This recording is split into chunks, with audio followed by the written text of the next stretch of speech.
Kata beliau, barang siapa yang telah diberikan satu harta oleh Allah, maka hendaklah ia menyambung kekerabatan dengannya. Cek, mana kerabat-kerabat kita yang butuh bantuan, kasih, berbagi walaupun sedikit. Ingat perkataan Nabi SAW kepada Bilal tadi, saya ulangi lagi. Hai Bilal, sedekahkan dan jangan pernah kau takut kemiskinan dari Allah pemilik arsy yang agung. Allah akan gantikan, tidak usah khawatir. Ada ungkapan di antara jemaah-jemaah kami, subhanallah, yang Allah bukain rezeki mungkin sudah tidak ada batas uang mereka. Sampai mengatakan, Ustaz, setelah saya amalkan bab sedekah ini, saya seperti orang yang ketagihan dengan sedekah. Karena betul-betul depan mata saya keluarkan sekian, datang berlipat-lipat gantinya.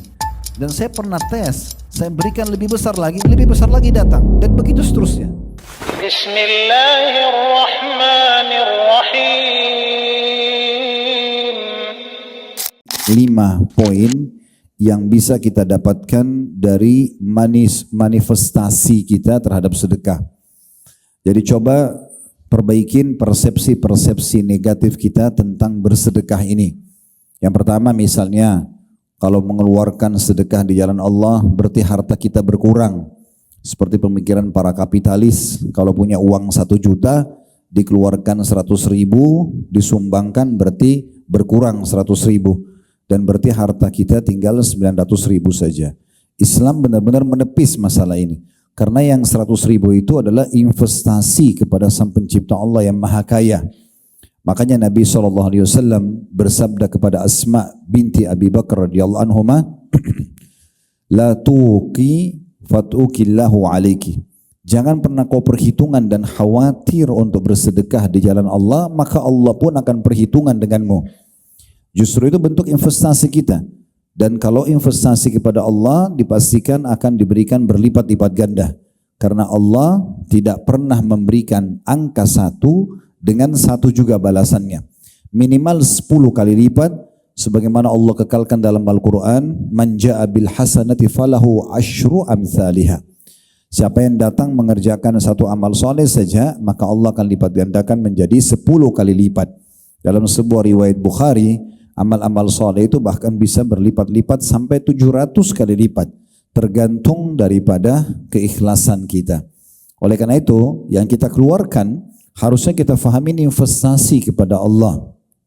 Dan investasi kepada Allah tidak akan mendatangkan justru kecuali berlipat ganda, ya, dikembalikannya rezeki tersebut kepada kita.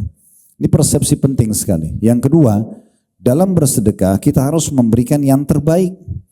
Jangan justru hal-hal yang kurang baik atau sisa-sisa kemudian kita menganggap kita sudah bersedekah yang maksimal. Makanya kita pernah bacakan di sini teman-teman sekalian, dan saya mengajak selalu ulangi ya, surah Al-Baqarah surah nomor 2 ayat 261 sampai 274. Nah, di antara potongan-potongan ayat dari 261 sampai 274 itu Allah memerintahkan kita untuk bersedekah dari thayyibat, yang baik-baik, makanan baik, baju yang masih baru atau bagus, ya, kendaraan, apa saja. Dan tidak usah lihat siapa yang menerima, tapi kita melihat kepada siapa kita sedang bermuamalah, yaitu kepada Allah Subhanahu wa ta'ala. Makanya Nabi SAW pernah berkata kepada Bilal radhiyallahu anhu pada saat Nabi sedang berkunjung ke rumah Bilal, kemudian Bilal mengeluarkan kurma yang sangat ranum, bagus sekali. Kemudian Nabi SAW mengatakan, apa ini Bilal? Kata Bilal, saya simpan ya Rasulullah. Dalam 2 riwayat, riwayat pertama, saya kalau ingin saya makan, karena ini kualitasnya bagus. Kemudian riwayat yang lain, saya simpan buat Anda datang. Jadi kapan Anda datang, saya hidangkan makanan khusus ini. Maka kata Nabi SAW, hai Bilal, sedekahkan. Jangan pernah kamu tahan, dan jangan pernah khawatir kemiskinan dari pemilik singgasana yang agung. Maksudnya Allah Subhanahu wa ta'ala. Sedekahkan hari ini. Besok urusan besok. Yang penting kita ikuti dengan keyakinan kalau Allah Subhanahu wa ta'ala akan memberikan kepada kita balasannya. Jadi berikan yang terbaik. Tanpa harus melihat siapa yang menerimanya, tapi bagaimana keikhlasan dan ketulusan kita dalam memberi. Yang ketiga, puncak daripada sedekah dan pintu kedermawanan justru kalau Bapak Ibu tidak menolak siapapun yang minta bantuan ataupun sedekah dari kita. Makanya salah satu sifat yang paling baik dari Nabi SAW adalah kata Anas bin Malik radhiyallahu anhu, bahwasanya beliau tidak pernah menolak siapapun yang minta kepada beliau. Pasti beliau kasih. Dalam satu riwayat pernah Nabi SAW diberikan banyak sekali hasil panen kurma, berkeranjang-keranjang dan sangat ranum, baru dipetik. Kurma itu sangat bagus kualitasnya. Baru saja beliau menerima sumbangan atau pemberian hadiah tersebut, maka tiba-tiba datang beberapa orang yang minta bantuan. Dan Nabi SAW tidak memberikan sekilo, 2 kilo, sekeranjang semuanya. Sekeranjang itu mungkin bisa di atas 10 kilo atau 15 kilo, dikasih. Dibagiin sampai habis. Beliau sendiri belum menyicipi satu buah kurma pun. Maka pada saat sudah selesai dibagi semua, ternyata masih ada satu orang yang datang dan mengulurkan tangan minta kepada baginda Nabi SAW. Maka Nabi SAW terlihat dari raut wajah beliau sedih karena masih ada orang yang minta tapi belum bisa dikasih. Maka Umar bin Khattab selaku mertua beliau dan sahabat beliau di sebelah Nabi lalu mengatakan, ya Rasulullah, Allah tidak bebankan Anda di atas kemampuan Anda. Maksudnya tadi kan Anda sudah bantu semua orang-orang ini, bahkan tidak perhitungan, dikasih perkeranjang-keranjang kurma, banyak sekali. Maka Nabi SAW diam saja, tidak menanggapi Umar. Tapi di sebelah Umar ada Ali, radhiyallahu anhu, sepupu Nabi SAW dan anak mantu Nabi SAW. Maka Ali mengorek kantongnya menemukan ada 3 dirham uang. Lalu beliau menyerahkan kepada Nabi SAW sambil mengatakan, ya Rasulullah, letakkanlah di mana Anda inginkan. Maksudnya silakan Anda kasih siapapun yang Anda mau. Maka tiba-tiba wajah Nabi SAW senyum dan beliau mengatakan, bihadza umirtu, beginilah aku diperintahkan. Jadi beliau malah sedih kalau tidak bisa memberikan kepada orang lain. Kalau kita kan kadang-kadang sedih kalau kedatangan terus orang yang minta. Padahal sebenarnya teman-teman, adanya rutin orang yang datang minta kepada kita, itu adalah sebuah pintu sedekah. Jadi kita tidak perlu mencari orang lain kalau sudah ada depan mata. Dan kita memberikan orang yang sama dengan orang lain, apa bedanya? Sama saja, intinya kita sedang bersedekah. Nah ini poin yang penting juga untuk ditanamkan dalam diri kita. Ingat, surga itu tempatnya orang-orang dermawan. Saya ingin mengingatkan kembali teman-teman sekalian di buku kita ini, karena kita sudah masuk di pahala sedekah dan buahnya dari halaman 9 sampai di halaman 18, itu 5 poin sudah kita bahas ya. Namun sebelumnya ada di halaman 6 sampai halaman 7, saya ingin mengingatkan kembali, bisa dilihat di halaman 7-nya, Al-Fudail bin Iyad di paragraf yang kedua ya. Tentu saya tidak baca semua karena ini sudah pernah kita baca, tapi saya ingatkan kembali. Al-Fudail bin Iyad rahimahullah pernah berkata kepada orang-orang yang menerima sedekahnya, mereka membawa perbekalan-perbekalan kita menuju akhirat tanpa upah sedikit pun, hingga mereka meletakkannya di atas timbangan di hadapan Allah Azza wa Jal. Jadi kalau di kacamata seorang muslim, kalau ada orang yang kita kasih makanan, pakaian, uang, apa saja, sebenarnya secara kasat mata mereka sedang menerima. Misalnya kita kasih 1 juta rupiah, dia terima uang 1 juta, tapi uang itu akan dipakai sama dia habis. Tetapi dalam teori agama, kita tidak kehabisan uang yang 1 juta itu. Justru itu dengan dia terima sedekah kita, maka dia akan membawa ketimbangan amal kita tanpa diupah. Kenapa dikatakan tanpa diupah? Karena uang yang dia ambil dipakai untuk kebutuhan dia dan habis. Tetapi nilai 1 juta itu akan dibawa ketimbangan amal pada hari kiamat nanti, dan tidak akan dicatat 1 juta saja, tapi bisa 10 kali lipat, bahkan 700 kali lipat dan kelipatan-kelipatan yang banyak. Kemudian ada statement Ali bin Abi Thalib radhiyallahu anhu yang mengingatkan kepada kita. Ini masih di halaman 7, saya reviewkan aja. Beliau mengatakan ini tentang orang yang Allah bukakan. Misalnya Bapak Ibu sudah punya pekerjaan, sudah punya pendapatan, maka harus tahu di pendapatan kita itu bukan hanya untuk kita sendiri, tapi juga kita berbagi kepada orang-orang. Ada yang Allah wajibkan, ada yang Allah sunnahkan. Kata beliau, barang siapa yang telah diberikan satu harta oleh Allah, maka hendaklah ia menyambung kekerabatan dengannya. Cek mana kerabat-kerabat kita yang butuh bantuan, kasih, berbagi walaupun sedikit. Kemudian memperindah jamuan untuk tamunya. Kalau dulu kita cuma hidangkan segelas teh sama 1 potong kue, sekarang mungkin kita bisa berikan makanan lengkap karena memang uang kita sudah bertambah. Kemudian menolong seseorang yang membutuhkan, membebaskan tawanan. Ibnu Sabil maksudnya orang terputus jalan Bapak Ibu sekalian. Jadi kayak ada orang datang dari Surabaya ke Jakarta dirampok di terminal atau di stasiun lalu dia butuh uang untuk kembali ke kotanya misalnya. Ini contoh. Kemudian orang-orang fakir miskin, para mujahidin. Jadi ini semua yang harusnya dia tahu ada hak-hak mereka yang kita berbagi dari harta atau income kita. Kemudian beliau mengatakan dan di poin lain, di sisi lain dia harusnya sabar atas musibah yang menimpa hartanya. Ada orang utang tidak bayar, kita investasi ditipu, itu bisa terjadi. Itu ujian terhadap harta tersebut. Karena dengan perkara-perkara itulah dia akan memperoleh kemuliaan dunia dan akhirat. Yang terakhir saya reviewkan lagi, yaitu dari perkataan-perkataan salah, perkataan Abu Hatim rahimahullah. Di akhir paragraf di halaman 7, bakhil itu, pelit adalah sebuah pohon di neraka. Sedangkan ranting-rantingnya ada di dunia, maka barang siapa yang bergelantungan pada salah satu dari ranting-ranting itu, niscaya ia akan menjerumuskannya ke dalam neraka. Sebagaimana kedermawanan itu adalah sebuah pohon di surga, di mana ranting-rantingnya berada di dunia. Dan barang siapa yang bergelantungan pada salah satu ranting-rantingnya itu, niscaya ia akan membawanya ke surga, dan surga itu adalah tempat orang-orang dermawan. Ya, di situ ada tambahan di bawahnya, apabila salah seorang dari orang-orang soleh didatangi oleh seorang fakir, seraya meminta sedekah kepadanya, saya ulangi, apabila orang-orang soleh sebelum kita dulu, kalau kedatangan seorang fakir dan minta sedekah kepadanya, maka dia berkata, selamat datang wahai orang yang hadir untuk membawakan perbekalan kami kepada Rob kami. Jadi memang mereka menganggap sedekah itu sebuah investasi yang sangat besar. Bukan justru untuk dihindari, tapi bagaimana dia jadikan itu sebagai sebuah program hidupnya. Tidak ada hari tanpa sedekah. Kita sudah jelaskan 5 poin teman-teman, manifestasi atau apa yang Bapak Ibu dapatkan kalau sedekah. Di halaman 9, sedekah adalah pensucian dan pembersihan, maksudnya dari dosa-dosa dan juga penyakit-penyakit hati. Makin sering kita sedekah, makin bersih hati kita.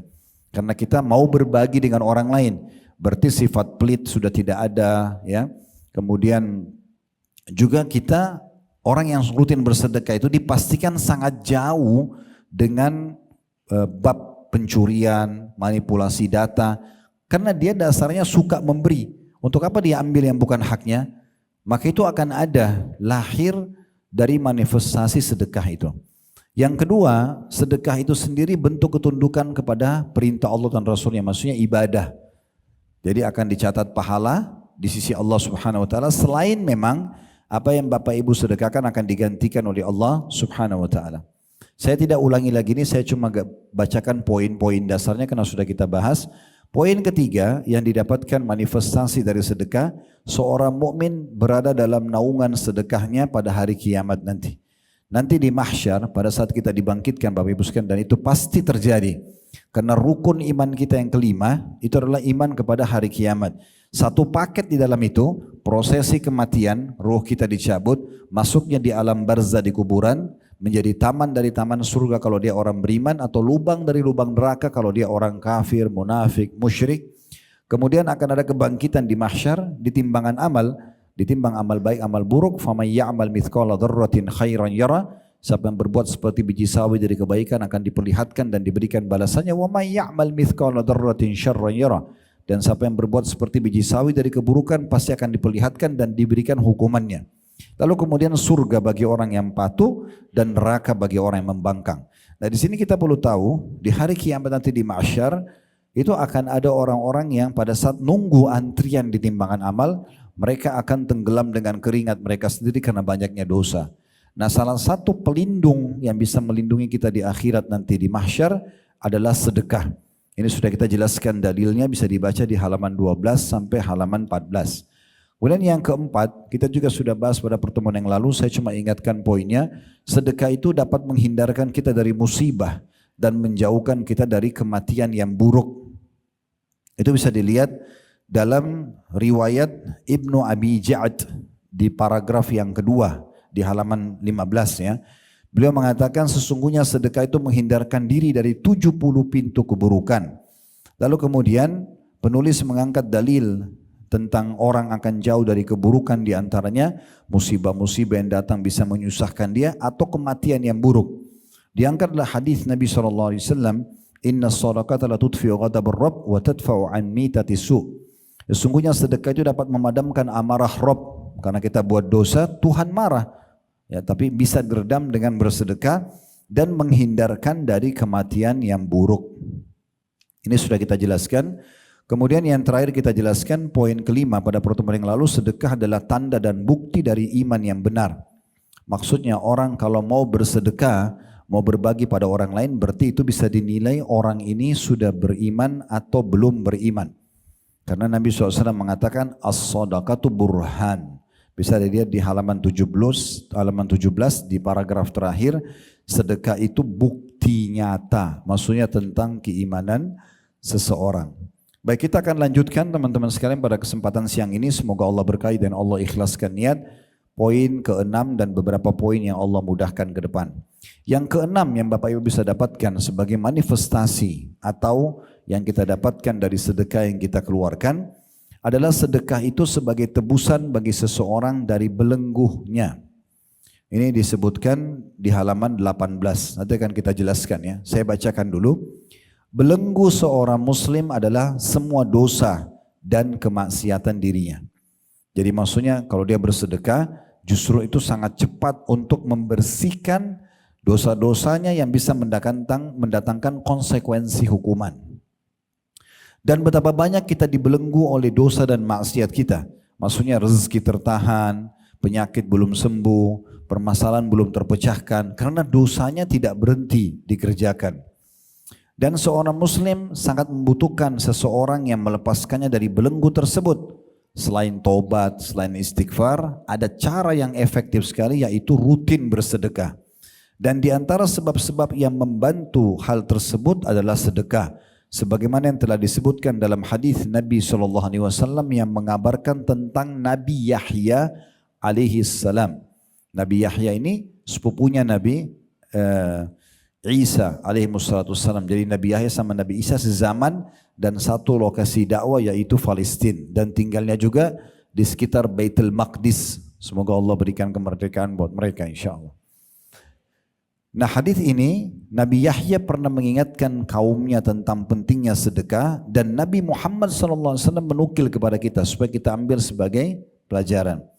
Kata Nabi Yahya alaihissalam, wa amurukum bis sadaqah fa inna mathala dhalika kamathali rajulin asarahu al-adu aw thaqu yadahu ila unuqihi wa qaddamu liyadribu unuqah faqala ana afdihi minkum bil qalili wal kathir fafadha nafsahu minhum. Saya meminta kepada kalian untuk bersedekah, atau saya perintahkan kalian untuk rutin bersedekah. Karena yang orang rutin bersedekah itu adalah seperti orang yang ditawan oleh musuh, dan mereka mengikat erat tangannya pada lehernya, lalu mereka menghadapkannya untuk memenggal lehernya. Kemudian dia berkata, saya tebus perkara ini dari kalian dengan hartaku yang sedikit dan banyak, hingga akhirnya ia menebus dirinya dari mereka. Jadi maksudnya dosa apapun Bapak Ibu sekalian yang kita lakukan, kecil ataupun besar, berarti sama kalau di alam manusia pelanggaran. Anda yang kerja misalnya di rumah sakit ini, apapun pelanggaran Anda lakukan berarti Anda tahu dan harus menyadari ada konsekuensi hukuman dari pelanggaran tersebut. Ya. Cuma bedanya alam manusia sama Allah Subhanahu Wa Taala. Allah Subhanahu Wa Taala punya sifat Ghafur, Maha Pengampun, Ghaffar, yang suka sekali memaafkan hambanya yang memohon maaf walaupun berulang-ulang. Maka Allah Subhanahu Wa Taala memudahkan kita untuk terlepas dari dosa-dosa itu selain taubat dan istighfar dengan bersedekah. Rutinnya kita bersedekah menyelamatkan kita dari siksa Allah, ibaratnya seperti orang yang ditangkap oleh musuh, dibelenggu tangannya ke lehernya, diikat dan akan dipenggal. Tapi dia berhasil lolos dari orang-orang yang akan memenggal dia karena dia bersedekah. Dia menebus dirinya dengan harta-harta tersebut. Nah, sedekah yang kita keluarkan ibaratnya kita punya cadangan seperti ini, yang kalau ada dosa yang kita lakukan kemudian itu akan mendatangkan hukuman, sedekah itu bisa menepis hukuman tersebut. Jadi tolong teman-teman sekalian, kalau kami sampaikan seperti ini jangan difahami timbal baliknya ya. Jangan Anda bilang, oh Ustadz bilang kita buat dosa, dosa itu bisa dimaafkan dengan sedekah. Udah saya buat dosa aja terus, nanti saya tepis dengan sedekah. Pertanyaannya adalah, apakah setelah buat dosa Bapak Ibu sempat sedekah? Mungkin pada saat lagi melakukan dosa itu meninggal. Belum tentu ya. Tapi fahami secara positif. Artinya rutinitas kita bersedekah, kalau ada dosa yang bisa mendatangkan hukuman, bisa dibatalkan hukuman tersebut karena sedekah kita. Kalau kita nggak ada dosa, maka dicatat sebagai tambahan pahala buat kita. Di sini kata penulis, sungguhnya Nabi SAW telah menyerupakan seorang pemberi sedekah seperti tawanan, lalu sedekah hadir untuk membebaskannya dari tawanan.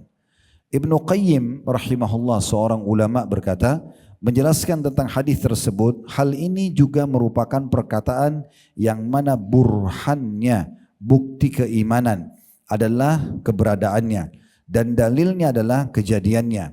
Karena sedekah itu memiliki pengaruh yang menakjubkan dalam hal menolak berbagai macam bencana, walaupun dari seorang yang jahat atau dari seorang yang berlaku zalim, bahkan dari seorang kafir, karena Allah Ta'ala akan menolak darinya berbagai macam bencana dengan sedekah.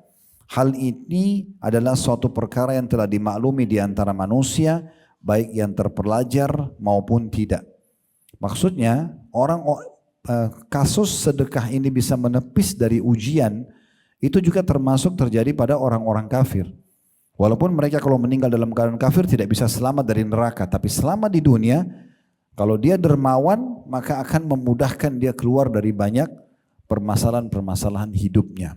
Makanya sahabat Nabi Abdullah bin Abbas radhiyallahu anhu pernah berkata, kalau aku melihat ada doa-doaku belum diterima oleh Allah, belum aku terima hasilnya dari doa itu, atau ada perkaraku belum terpecahkan, maka aku sengaja keluar mencari sumber-sumber sedekah, lalu aku bersedekah kayak orang miskin, ya, diberikan, dibantu, atau orang yang membutuhkan, berharap agar dengan sedekah itu Allah berikan jalan keluarnya. Jadi seperti itu mereka memahami sedekah tadi. Poin ketujuh yang Bapak Ibu bisa dapatkan sebagai manifestasi daripada sedekah itu adalah Allah Subhanahu wa Ta'ala memberikan ganti kepada yang memberi sedekah. Jaminan apapun yang Bapak Ibu keluarkan di jalan Allah, demi Allah pasti diganti. Tapi yang perlu kita garis bawahi, jangan Bapak Ibu patok balasan dan ganti dari Allah harus yang sama. Misalnya kita kasih makan kepada orang, kita juga dikasih makan. Kita kasih baju orang, kita juga dikasih baju. Kita kasih duit, kita juga akan dikasih duit. Enggak. Tapi kita masuk kepada hal yang lebih besar. Allah akan datangkan rezeki untuk kita. Dan rezeki ini mencakup semua yang dibutuhkan untuk roda kehidupan kita.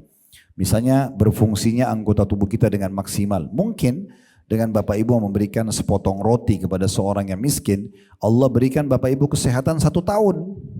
Mungkin dengan sedekah di kotak amal masjid 10.000 rupiah, Allah berikan Anda keturunan, Allah berikan Anda kebahagiaan, tidak cekcok sama pasangan hidupnya beberapa waktu, ya. Misal itu contohnya. Jadi dia bisa mendatangkan banyak sekali manfaat-manfaat kepada kita. Allah Subhanahu wa Ta'ala berfirman, dan itu kekal dari 1400 tahun yang lalu sampai nanti menjelang hari kiamat, kalau semua yang disedekahkan di jalan Allah pasti diganti.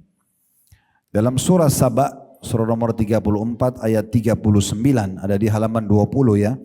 Allah berfirman, Qul inna rabbi yabsutur rizqa liman yasha'u min ibadihi wa yakdiru lah. Wa ma anfaqtum min syai'in fahuwa yukhlifu wa huwa khairur raziqin. Katakan hai Muhammad, sesungguhnya Tuhanku melapangkan rezeki bagi siapa yang dikehendakinya di antara hamba-hambanya dan menyempitkan bagi siapa yang dikehendakinya. Dan barang apa saja yang kamu nafkahi atau keluarkan di jalan Allah, sedekahkan, maka Allah akan menggantinya. Dan dialah sebaik-baik pemberi rezeki. Maksudnya makna penutupan ayat ini, tidak usah khawatir. Jangan bilang, oh saya sekarang berikan orang ini bantuan 1 juta, atau saya berikan makanan kesukaan saya, atau baju kesukaan saya, nanti saya dapat gantinya sama enggak sih? Enggak, tidak usah khawatir. Allah akan berikan lebih daripada itu, yang di luar daripada jangkauan dan pikiran kita. Makanya Allah bilang, dan ketahuilah dia sebaik-baik pemberi rezeki. Jadi bukan balasan dari orang yang kita bantu, tapi langsung dari pemilik alam semesta ini, Allah subhanahu wa ta'ala. Kata penulis, ini adalah sebuah kabar dari Allah subhanahu wa ta'ala kepada para pemberi sedekah dan pemberi nafkah, bahwa Allah akan menggantinya untuk mereka. Dan siapakah yang lebih benar perkataannya daripada Allah? Kalau Bapak Ibu kerja di satu perusahaan dan yakin di akhir bulan akan terima gajinya, sementara pemilik perusahaan tersebut atau pimpinan perusahaan itu manusia biasa, dia bisa curang. Anda begitu yakin akan terima gaji, hanya karena dianggap dia orang baik atau dia jujur. Bagaimana dengan Allah subhanahu wa ta'ala? Kenapa kita masih ragu dengan janji Allah? Padahal Allah mengatakan, وَمَنْ أَصْدَقُ مِنَ اللَّهِ قِيلًا. Siapakah yang lebih jujur dalam perkataan daripada Allah? Dan Allah juga mengatakan, Inna Allah la yukhliful mi'ad.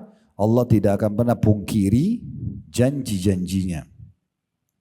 Dalam sebuah hadis dari sahabat Abu Hurairah radhiyallahu anhu, beliau menyampaikan bahwasanya Nabi SAW bersabda, Qala Allahu tabaraka wa ta'ala, Allah yang maha berkah dan maha tinggi telah berfirman, Ya bna Adam, anfik unfik alaik. Wahai anak Adam, berinfaklah, ya, keluarkan sedekah, jangan ragu, berikan yang terbaik, tepis semua bisikan syaitan yang membuat kita ragu untuk bersedekah. Niscaya kata Allah, aku akan memberi rezeki kepada kalian. Keluarkan, aku akan kasih. Jadi ini yang sering saya ulangi dari awal kita bedah buku ini. Kapitalis mengatakan menabung pangkal kaya, sementara Islam mengatakan sedekah, keluarkan pangkal kaya. Ini tidak akan pernah ketemu. Karena kalau kapitalis nabung, tidak mungkin mereka sedekah. Bahkan mereka pelit. Tapi Islam mengatakan tidak, justru berikan. Maka kau akan mendapatkan gantinya.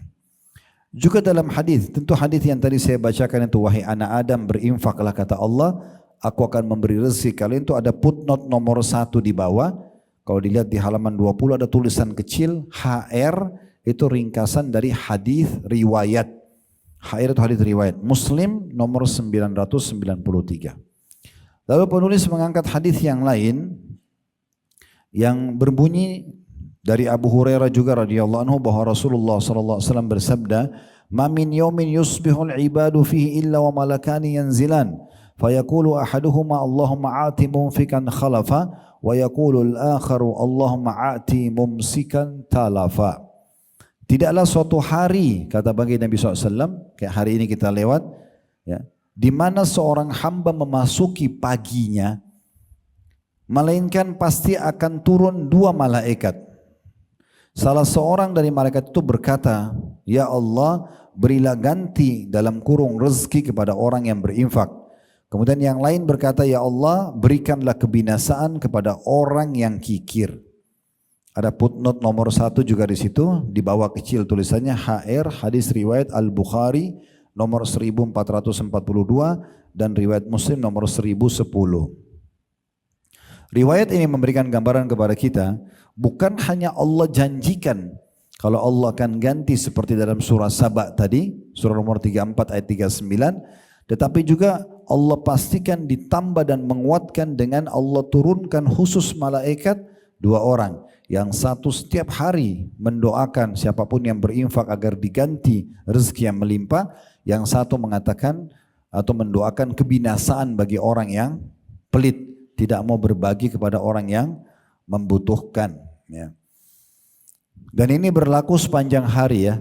Berlaku Anda berinfak di pagi hari kah, di siang hari kah, di sore hari kah. Doa malaikat ini berlaku pada orang yang berinfak seharian penuh. Besok Allah turunkan malaikat berdoa lagi. Siapa yang berinfak besok seharian penuh juga malaikat mendoakan kelapangan rezeki bagi yang sedekah dan kebinasaan bagi orang yang pelit. Nah, jadi hati-hati, pelit itu bagian daripada dosa besar. Jadi bagaimana kita menepis bisikan syaitan itu dengan menanamkan keyakinan dalam hati kita kalau Allah yang perintahkan, Raja dan pencipta dan pemilik alam semesta ini yang maha kaya, tidak akan pernah habis ya, kemahakayaannya ya, atau kepemilikannya, itu yang telah memerintahkan kita untuk sedekah. Maka enggak usah khawatir. Imam An-Nawawi rahimahullah berkata, seraya menanggapi hadis di atas, para ulama berkata, infak tersebut adalah dalam ketaatan, akhlak-akhlak yang terpuji untuk keluarga dan tamu, sedekah-sedekah dan sebagainya yang tidak tercela dan tidak berlebihan. Sedangkan menahan dari infak yang tercela adalah menahan dari hal-hal tersebut. Maksudnya, sudah kita bahas tadi panjang lebar tentang keutamaan sedekah, tapi ingat ada batasannya. Sedekah yang kita keluarkan untuk kebaikan. Jadi tidak masuk dalam masalah ini kalau misalnya ada orang traktir temannya untuk berzina. Dia sama-sama ke hotel, dia bilang sama temannya, saya bayarin buat kamu. Kamar hotelnya, naudzubillah pelacurnya, ini bukan infak yang dimasukkan. Harus infak itu pada ketaatan. Untuk masjid, rumah anak yatim, bantu keluarga susah, bayarin utang orang, bayarin listriknya masjid, atau apalah yang baik-baik. Nah itu saja yang masuk dalam bahasan ini tentunya. Ada satu statement yang menarik dari Ibnu Hajar rahimahullah. Lihat paragraf setelahnya di halaman 21. Tentang pernyataan Nabi SAW, doa malaikat, ya Allah berikanlah kebinasaan kepada orang yang kikir. Kan tadi dua malaikat, yang satu doain supaya lapangkan rezeki dan gantikan orang yang berinfak, yang satu mengatakan binasakan orang yang pelit. Ibnu Hajar mengatakan, yang dimaksud dengan doa malaikat ini, binasakanlah orang yang pelit, adalah berdoa untuk kehancuran mengandung dua makna. Makna hancurnya harta itu sendiri yang dimiliki oleh orang pelit, dan hancurnya jiwa orang tersebut. Rusak jiwanya. Kalau orang suka pelit, rusak jiwanya. Kita akan temukan hilang cahaya keimanan dari wajahnya, ya, hatinya jadi keras karena selalu pelit. Dan umumnya orang yang pelit itu emosional. Tapi kalau orang yang dermawan itu tidak emosi. Karena dasarnya hatinya sudah bersih, suka memberi. Dia mau marah kenapa? Orang marah itu biasanya justru orang karena terbiasa dengan pelit. Maka dia selalu merasa harus saya yang mendapatkan, orang lain tidak. Harus orang lain minta maaf, saya nggak perlu minta maaf. Itu semua dimulai dari sifat pelit. Maka menyebar kemana-mana. Ingat, perbuatan baik Bapak Ibu sekalian punya saudara-saudara dari kebaikan. Bapak Ibu jujur, akan datang itu amanah, akan datang tanggung jawab, itu sepupunya semuanya. Dan kalau orang terbiasa membuka pintu bohong, akan datang khianat, akan datang ingkar janji, itu sudah satu paket. Anda biasa bergaul dan bergerak di masjid, sholat di masjid, ikut majelis taklim, pasti lingkungan Anda orang-orang seperti itu juga. Kalau kita ke diskotik, ke bar, judi, maka lingkungan kita juga seperti itu. Ini ke surga, ini ke neraka. Itu sudah jelas. Maka kalau kita buka pintu kedermawanan ini, akan terbuka banyak pintu kebaikan yang lain. Ya, tadi saya bilang kalau kita jujur akan keluar amanah, akan keluar tanggung jawab, ya, akan keluar kedermawanan dan seterusnya. Kemudian selanjutnya kata penulis, malaikat tersebut berdoa agar orang yang kikir ditimpa keburukan dengan kebinasaan dirinya. Na'udzubillah, kata beliau. Dan betapa banyak di antara kita yang menjerumuskan dirinya ke dalam mara bahaya bagi tubuh dan jiwanya. Hal ini terkadang disebabkan oleh kebakhilan dirinya dan ketidakmauan dirinya untuk bersedekah. Ketahuilah bahwa doa malaikat itu tidaklah akan, ya, berlaku begitu saja, maka hati-hatilah. Berlalu begitu saja, maka berhati-hatilah. Maksudnya kalau hari ini kita lolos, kita sedekah, jangan sampai besok setan bisikin lalu muncul sifat pelit kita besok. Berarti kemarin kita lolos dari doa malaikat kehancuran, besok kita bisa kena kalau kita pelit. Maka kedermawanan itu harus dipupuk seterusnya sampai kita meninggal. Jadikan itu sebagai kecintaan. Subhanallah, orang yang dermawan itu suka memberi, pasti mukanya suka senyum, pasti juga dia tidak mudah emosional. Tadi saya bilang banyak sekali kelebihan-kelebihan yang lain dan akan mendatangkan sifat-sifat lain, jujur, tanggung jawab, amanah dan seterusnya. Ya, orang yang pelit itu pasti akan berpengaruh pada lisannya yang kasar, memarah-marahin orang. Ya, kemudian lahir sifat-sifat yang lain, mulai bohong. Saya nggak punya uang kok, padahal dia punya uang. Ya, dia bohong hanya karena pelitnya. Kalau dia dermawan, tidak mungkin dia bohong, dia akan kasih. Bahkan kaum salafus saleh sangat gembira dengan orang yang datang kalau minta bantuan. Tadi sudah saya sebutkan. Sebagian salaf itu tadi di halaman berapa? 8 atau 9 tadi saya bacakan. Mereka kalau kedatangan orang yang minta sedekah, mereka bilang selamat datang sambil senyum. Orang-orang yang akan membawa amal-amal kami, ketimbangan amal kami tanpa upah sedikit pun. Tinggal 2 poin manifestasi yang dituliskan oleh penulis apa yang Bapak Ibu dapatkan kalau kita bersedekah. Yang kedelapan, pahala sedekah tidaklah terputus di saat itu saja ya, dari pemberinya, tapi akan berlanjut ya setelah kematian. Kata penulis, ketika kehidupan seorang manusia telah habis di dunia ini dan ajal menghampirinya, batas waktu umurnya sudah ditentukan, sudah sampai, lalu dia pergi menghadap Tuhannya sebagai seorang mayit dikubur di kuburan untuk diperhitungkan segala perbuatan yang telah dia lakukan. Di saat itulah seseorang manusia sangat membutuhkan amalan-amalan soleh yang menyelamatkannya dari siksaan Allah Azza wa Jal. Dan di antara amal-amal soleh tersebut yang tidak terputus pahalanya dari seseorang mayit setelah kematiannya adalah sedekah. Kan kita misal contoh Bapak Ibu sekalian, kalau solat itu hanya kita yang boleh kerjakan. Tidak ada solat bisa diwakilkan, ya enggak? Sekarang kita selama hidup kita solat, ya kita beruntung. Tahu ketika meninggal, enggak ada ceritanya anak kita solat buat kita. Misalnya dia solat duhur, lalu dia tambah lagi duhur 1 buat orang tua sudah meninggal. Enggak ada dalam syariat Allah itu. Ya. Begitu juga dengan puasanya, kecuali mayit itu punya utang puasa Ramadan, dia harusnya membayar tapi meninggal sebelum dia membayarnya, itu walinya membayar. Tapi utang yang seperti itu, selebihnya tahun-tahun ke depan sudah tidak punya utang, enggak ada lagi ahli warisnya bisa puasakan buat dia, misal contoh. Tapi ada beberapa jenis ibadah yang bisa tetap berjalan bagi si mayit. Ya. Seperti misalnya sedekah. Ada yang di sini kita bagi 2 ya. Ada yang bisa dia dapat pahala dari perbuatan orang lain, seperti haji dan umroh. Kalau kita sudah meninggal, lalu ada ahli waris kita membadalkan haji dan umroh. Mereka kerjakan haji umroh buat kita sampai. Tapi ini paling sekali 2 kali ahli waris kita kerjakan ya. Dan harus dia yang mengerjakannya. Maksudnya dia yang bersedekah dengan uang atau dia yang langsung mengeksekusinya. Tapi ada yang tidak butuh orang lain, itulah sedekah. Kalau sedekah yang Bapak Ibu keluarkan, apalagi sedekahnya jariyah, maksudnya selalu berfungsi kayak wakaf tanah, pembangunan masjid, rumah anak yatim, jalanan, sumur yang terus berfungsi. Maka ini tidak ada pun orang yang membantu kita setelah kita meninggal, pahalanya tetap berjalan. Ini dalam bab sedekah. Ya. Oleh karena itu teman-teman, kalau ada kotak amal di pinggir jalan, ada renovasi masjid, jangan lewat begitu saja. Segera berikan, karena itu sedekah jariyah. Uang itu digabungin sama uang-uang lain, walaupun Bapak Ibu cuma nyumbang 1.000, 2.000 rupiah saja, dibelikan, digabungkan, diberikan semen, direnovasi dalam masjid tersebut atau dibangun, Anda akan dapat pahalanya.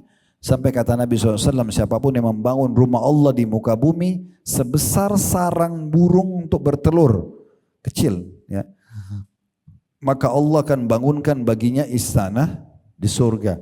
Nah, sedekah ini salah satu pintu yang luar biasa. Setelah kita meninggal, walaupun ahli waris kita tidak bersedekah buat kita atau tidak mengerjakan amal lagi buat kita, sedekah yang sudah kita lakukan semasa hidup, terutama di wakaf-wakaf ya, atau suatu fasilitas yang dipakai terus-menerus, maka itu akan menjadi sedekah jariyah yang berjalan terus.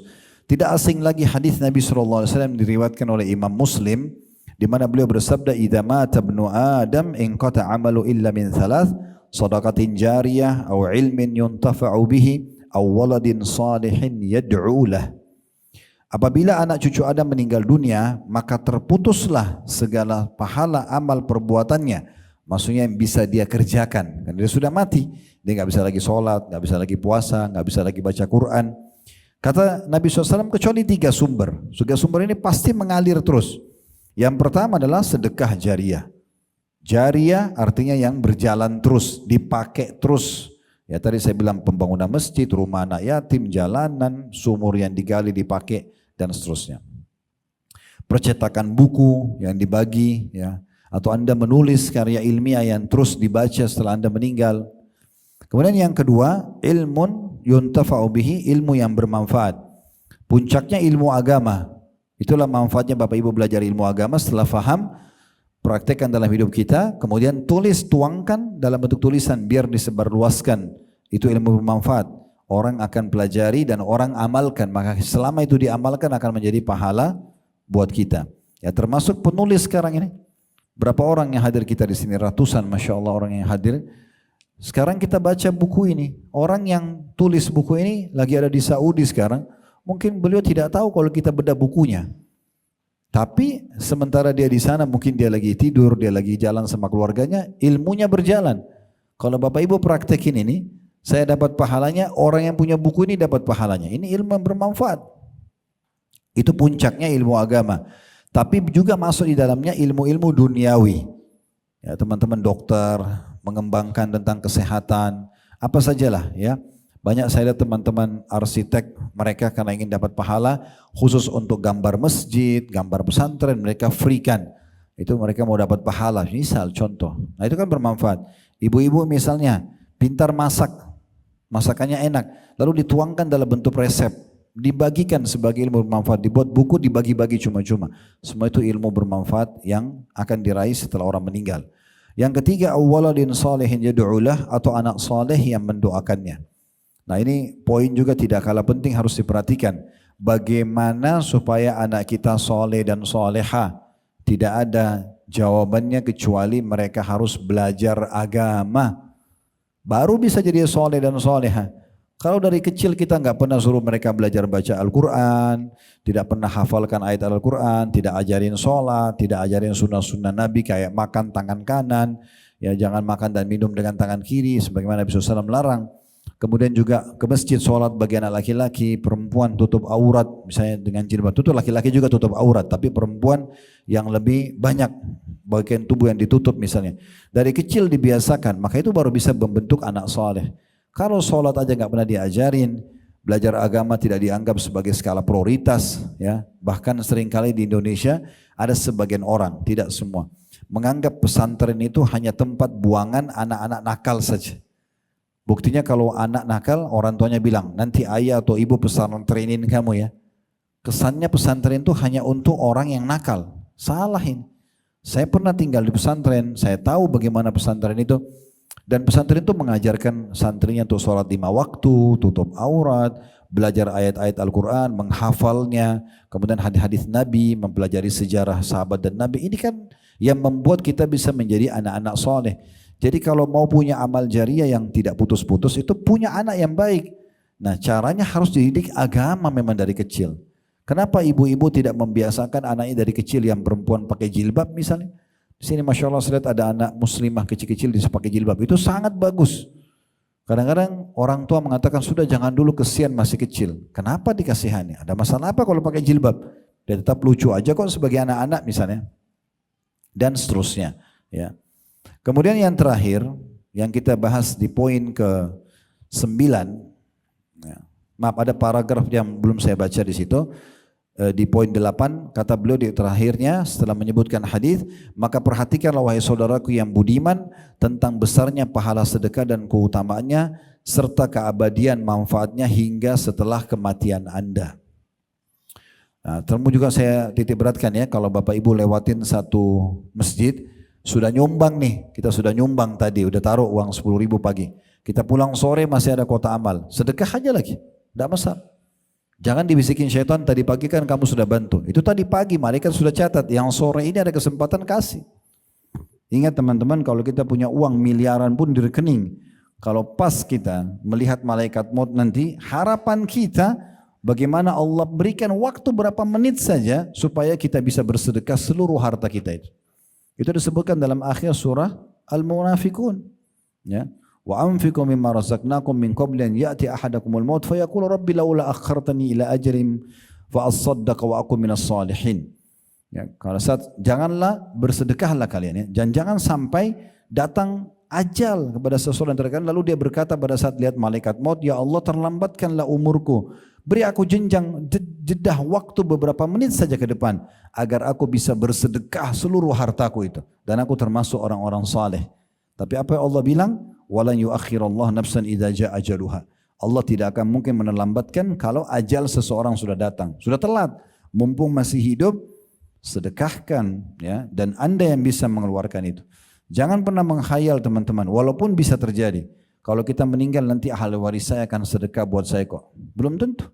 Bisa saja mereka lupa, bisa saja mereka lalai, ataupun kalau mereka sedekah mungkin mereka tidak rutinkan. Kita jujur aja. Setiap orang di antara kita yang hadir di sini, apakah dia setiap hari bisa sedekah buat orang tuanya yang sudah meninggal? Belum tentu. Mungkin dia sedekah di saat dia ingat. Maka kenapa kita tidak bersedekah semasa kita hidup untuk diri kita sendiri? Yang kita bisa meraih pahalanya nanti. Terlebih lagi sudah kita sebutkan tadi, di antara manifestasinya adalah Allah akan ganti kok. Makin besar kita keluarkan, makin besar gantinya. Lalu apa yang membuat kita ragu? Ingat perkataan Nabi SAW kepada Bilal tadi, saya ulangi lagi. Hai Bilal, sedekahkan dan jangan pernah kau takut kemiskinan dari Allah pemilik arsy yang agung. Allah akan gantikan, tidak usah khawatir. Dalam sebuah kisah, Aisyah radhiyallahu anha pernah di masa puasa, pas sudah mau buka puasa, yang ada di rumah beliau cuma roti sama minyak saja. Karena tidak punya makanan. Biasanya orang-orang dulu kalau tidak punya makanan, roti disimpan beberapa hari kan jadi keras dia. Dicelupin di minyak zaitun baru dimakan. Itu makanan yang paling sederhana. Maka ada satu orang ketuk pintu sebelum azan maghrib di rumah Ummul Mukminin Aisyah radhiyallahu anha. Begitu dia ketuk pintunya, dan itu kisah ada disebutkan di buku ini ya. Nanti akan disebutkan di kisah-kisah nyata tentang masalah kejadian sedekah atau keajaiban sedekah. Yang jelas pada saat itu pembantu Aisyah disuruh oleh Aisyah berikan roti itu sama minyak. Diberikanlah kepada orang miskin tadi, lalu dia pergi. Kemudian si pembantu bilang sama Aisyah, wahai Ummul Mukminin, sesungguhnya kita tidak punya makanan untuk buka puasa. Enggak ada makanan. Anda tadi suruh kasih orang miskin, cuma itu saja yang kita punya untuk buka puasa. Aisyah senyum sambil mengatakan, Allah maha benar. Allah maha benar. Tidak usah khawatir, Allah pasti ganti. Subhanallah, baru Aisyah bicara begitu, ada orang ketuk pintu rumah beliau lagi. Ternyata ada tetangga mengirim makanan dengan nampan yang besar, berisikan roti gandum, kambing, kemudian banyak pakai za'faran ya, wangi-wangian yang membuat makanan itu membuat kita berselera. Lalu datang, dan ini sebenarnya cukup untuk 10 sampai 15 orang makan. Aisyah pun menerima karena yang mengantar mengatakan ini dari majikan saya, pembantu membawa dari tetangga sebelah, ini dari majikan saya buat Anda buka puasa. Maka Aisyah pun makan dengan pembantunya sampai kenyang, masih banyak makanannya. Setelah selesai, pembantunya Aisyah juga kenyang, maka Aisyah menghadap ke dia sambil mengatakan kepada pembantunya, bukankah ini lebih baik daripada roti keringmu tadi? Lihat bagaimana Allah spontan membalas ya, kepada orang-orang yang bersedekah itu. Baik, yang kesembilan, yang terakhir teman-teman sekalian, manifestasi yang kita dapatkan adalah sedekah itu bisa menghapus kesalahan atau dosa-dosa. Diambil dari hadis Muadz bin Jabal radhiyallahu anhu, beliau berkata, Rasulullah SAW bersabda, as-sadaqatu tudfi'ul khati'ah kama yudfi'ul ma'un nar. Sedekah itu bisa menghapus kesalahan sebagaimana air memadamkan api. Hadis ini diriwayatkan oleh Tirmidzi. Ada sebuah hadis saya ingin nukil berhubungan dengan poin ke-9. Ini diangkat oleh Al-Mundhiri dalam kitab At-Targhib Tarhib beliau dan disahihkan oleh Syekh Albani dalam kitab Sahih At-Targhib Tarhib. Ada seorang di masa sebelum kita, itu beliau orang ini ahli ibadah. Selama 60 tahun beribadah. 60 tahun. Tidak pernah buat dosa. Subhanallah, di tahun 61 datang ujian. Datang kepada dia di tempat ibadahnya, kalau kayak kita masjid ya, ini kaum sebelum kita. Datang di tempat ibadahnya seorang wanita pelacur. Mulailah menggoda dia sampai dia berzina 6 hari.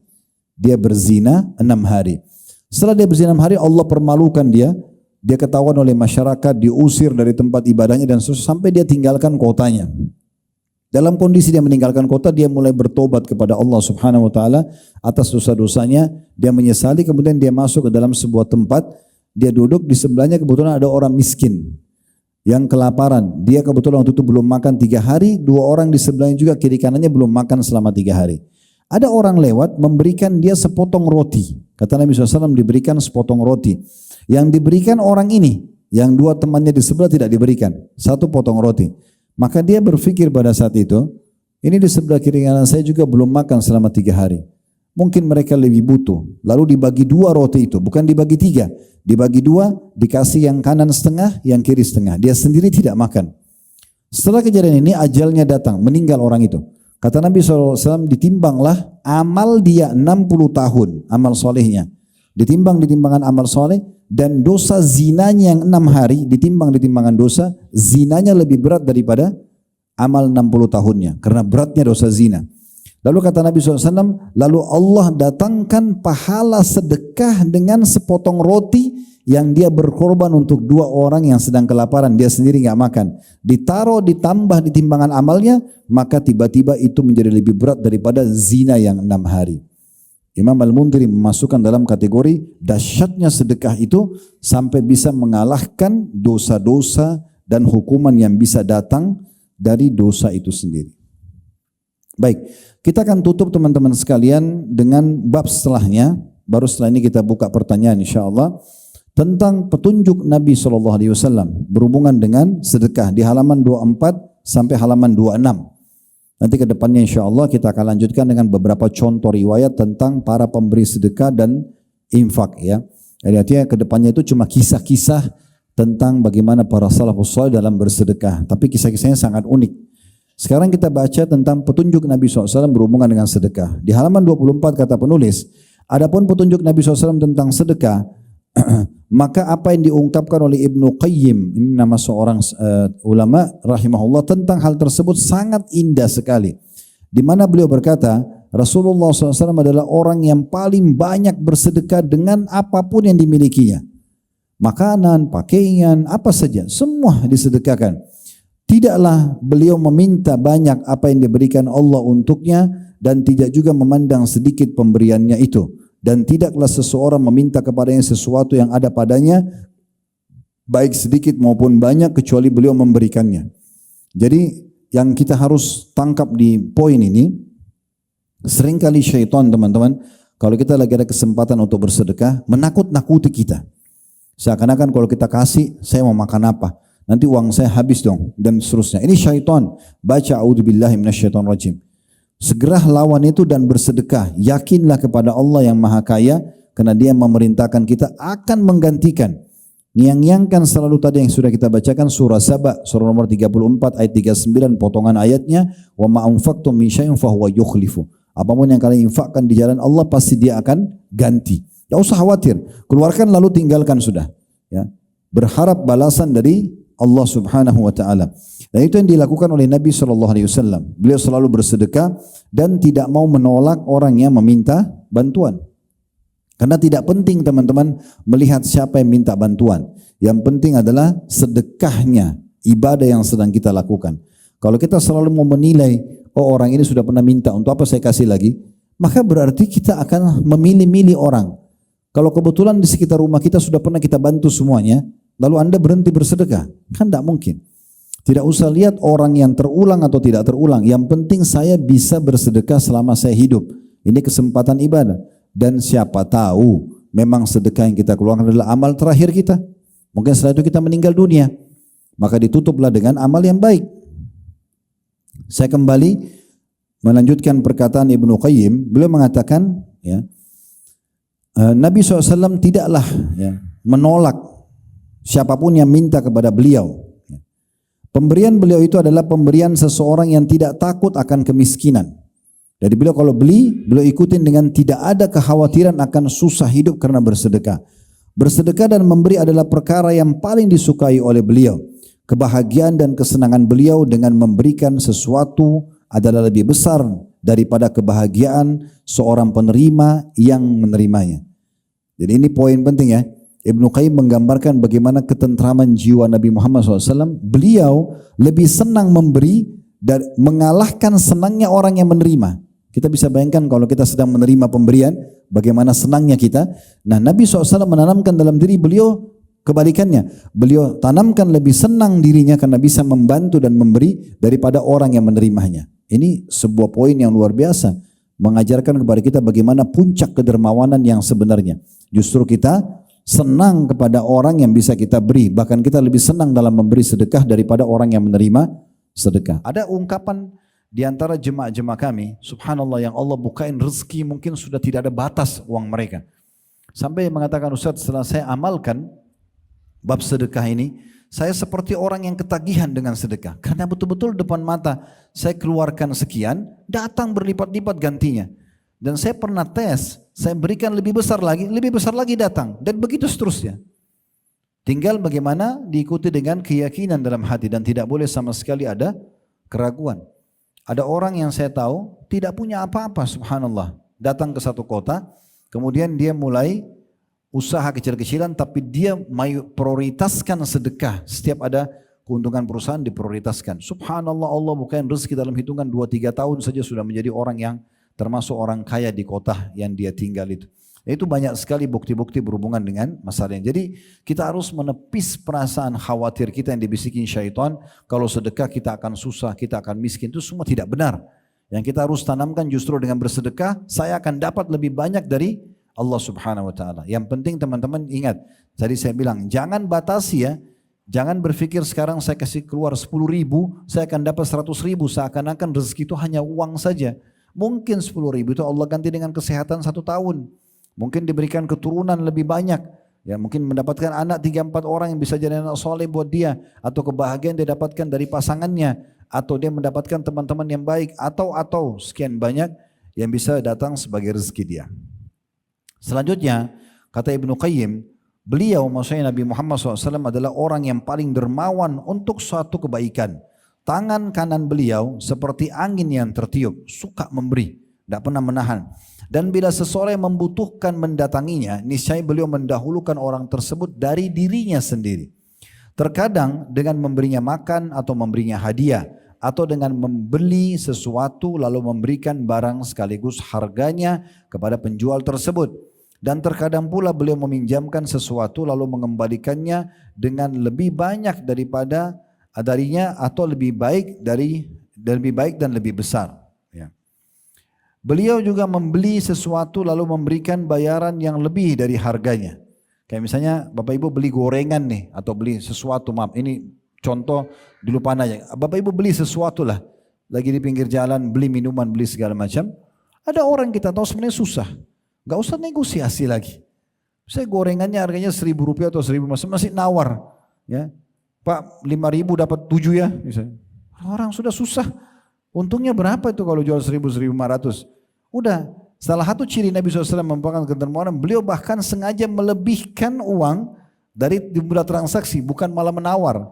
Ya, beda kalau Anda masuk ke satu toko brand yang memang mahal, itu beda. Kalau orang susah untuk apa? Negosiasi. Beliau menerima hadiah dan membalasnya. Jadi bukan hanya menerima, tapi dalam bab sedekah beliau membalas pemberian hadiah tersebut yang lebih banyak dari hadiah yang diberikan. Dan dengan berlipat ganda darinya sebagai suatu tindakan kasih sayang dan variasi dalam berbagai bentuk sedekah dan kebaikan dengan segala kemungkinannya. Sedekah beliau, maksudnya Nabi Muhammad SAW adalah dengan apa yang beliau miliki, dengan kondisinya dan dengan perkataannya. Maksudnya tidak memaksakan diri untuk mengambil orang lain punya, tapi beliau sedekah dengan apa yang beliau miliki. Hingga beliau memberikan apa yang ada padanya, memerintahkan untuk bersedekah dan menganjurkannya. Jadi setelah beliau praktek, beliau ajarkan kepada orang untuk praktekin. Dan beliau juga mengajak dengan kondisi real dan perkataannya, bila seseorang yang kikir dan pelit memandang beliau, niscaya kondisi beliau akan menariknya untuk memberi dan berinfak. Maksudnya adalah beliau berikan contoh, jangan pelit. Saya sendiri tidak pelit loh sebagai suri tauladan. Orang yang pelit itu akan dijauhi oleh orang-orang. Dan orang yang bergaul dan bersahabat dengan beliau SAW serta melihat petunjuknya, pasti dia tidak akan dapat mengekang jiwanya dari berbagai kedermawanan dan kebaikan. Karena itulah Rasulullah SAW adalah makhluk yang paling murah hatinya dan paling bersih jiwanya. Ini terjadi kenapa? Karena sukanya memberi. Dan yang paling lembut perasaannya. Semua ini efek dari sedekah ya. Karena sedekah dan perbuatan ya, baik memiliki pengaruh yang sangat menakjubkan dalam kemurahan hati itu sendiri. Ya, jadi ini perkataan yang diringkaskan oleh Ibnu Qayyim rahimahullah tentang kondisi Nabi SAW dalam bersedekah. Jadi beliau selalu tidak menolak orang, memberikan yang terbaik dan tidak memaksakan diri kecuali yang beliau miliki saja. Serta beliau selalu melakukan berbagai macam jenis sedekah. Apakah memberi secara langsung, atau membeli produk orang yang tidak mampu, kemudian mengembalikan produk itu pada orang itu, atau dia membeli dengan harga yang lebih dari harga yang ditawarkan untuk sekaligus niat membantunya dan seterusnya. Alhamdulillah, semoga channel Masih Lurus bersama Ustadz Khalid Basalamah kali ini bisa membawa manfaat, menambah ilmu, serta ketakwaan kita kepada Allah. Wassalamualaikum warahmatullahi